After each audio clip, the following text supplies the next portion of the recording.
Chapter 6. The First Two Finders. The very next day, the first golden ticket was found. The finder was a boy called Augustus Gloop, and Mr. Bucket's evening newspaper carried a large picture of him on the front page. The picture showed a 9-year-old boy who was so enormously fat, he looked as though he had been blown up with a powerful pump. Great flabby folds of fat bulged out from every part of his body, and his face was like a monstrous ball of dough, with two small, greedy, curranty eyes peering out upon the world. The town in which Augustus Gloop lived, the newspaper said, had gone wild with excitement over their hero. Flags were flying from all the windows, children had been given a holiday from school, and a parade was being organized in honor of the famous youth. "I just knew Augustus would find a golden ticket," his mother had told the newspaperman. "He eats so many candy bars a day that it was almost impossible for him not to find one. Eating is his hobby, you know. That's all he's interested in.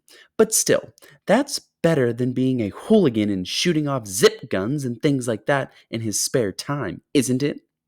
And what I always say is, he wouldn't go on eating like he does unless he needed nourishment, would he? It's all vitamins anyway. What a thrill it will be for him to visit Mr. Wonka's marvelous factory. We're just as proud as can be." "What a revolting woman," said Grandma Josephine. "And what a repulsive boy," said Grandma Georgina. "Only 4 golden tickets left," said Grandpa George. "I wonder who'll get those." And now the whole country, indeed the whole world, seemed suddenly to be caught up in a mad candy-buying spree. Everybody searching frantically for those precious remaining tickets.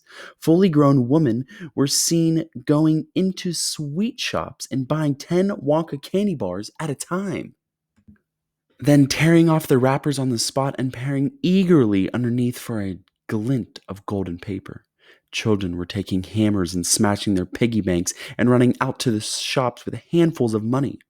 In one city, a famous gangster robbed a bank of $5,000 and spent the whole lot on candy bars that same afternoon.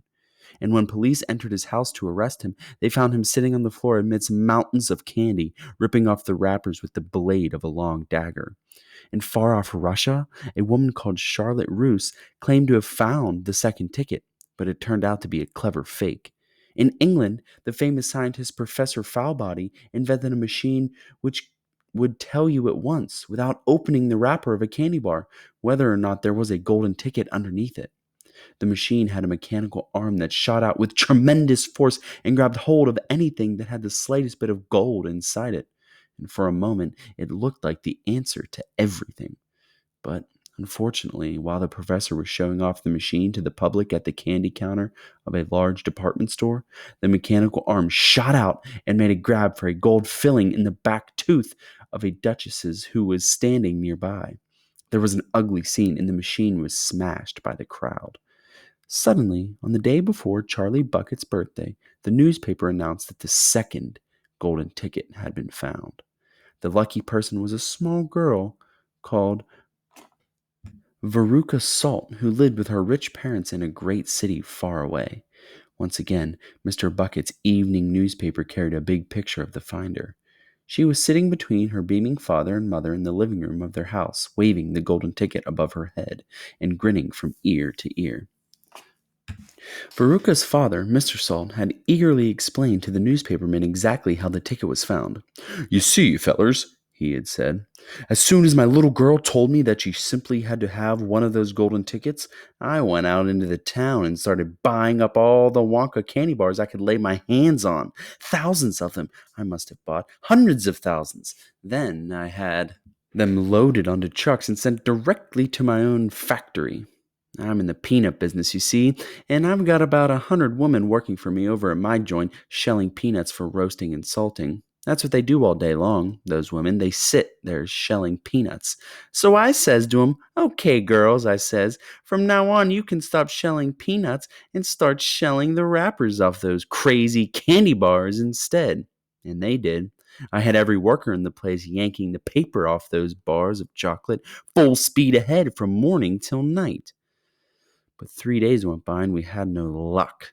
Oh, it was terrible. My little Veruca got more and more upset each day, and every time I went home, she would scream at me, "Where's my golden ticket? I want my golden ticket." And she would lie for hours on the floor, kicking and yelling in the most disturbing way. Well, sir, I just hated to see my little girl feeling unhappy like that, so I vowed I would keep up the search until I had got her what she wanted. Then suddenly, on the evening of the fourth day, one of my woman Yerkers yelled, "I've got it, a golden ticket!" And I said, "Give it to me, quick!" And she did, and I rushed it home and gave it to my darling Veruca. And now she's all smiles, and we have a happy home once again. "That's even worse than the fat boy," said Grandma Josephine. "She needs a real good spanking," said Grandma Georgina. "I don't think the girl's father played it quite fair, Grandpa, do you?" Charlie murmured. "He spoils her," Grandpa Joe said. "And no good can ever come from spoiling a child like that, Charlie. You mark my words." "Come to bed, my darling," said Charlie's mother. "Tomorrow's your birthday. Don't forget that, so I expect you'll be up early to open your present." "A Wonka candy bar!" cried Charlie. "It is a Wonka candy bar, isn't it?" "Yes, my love," his mother said. "Of course it is." "Oh, wouldn't it be wonderful if I found the third golden ticket inside it?" Charlie said. "Bring it in here when you get it," Grandpa Joe said. "Then we can all watch you take off the wrapper."